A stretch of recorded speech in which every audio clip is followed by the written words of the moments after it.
Welcome to Sanjeev Kapoor खजाना। आज क्या बनाएं ये टेंशन ना रोज रोज होती है। प्रॉब्लम सॉल्व कर रहा हूं।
I hope you like the recipe.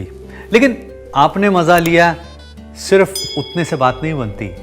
जो भी कुछ सीखा जाए, पास इट ऑन, दूसरों के साथ शेयर जरूर करें।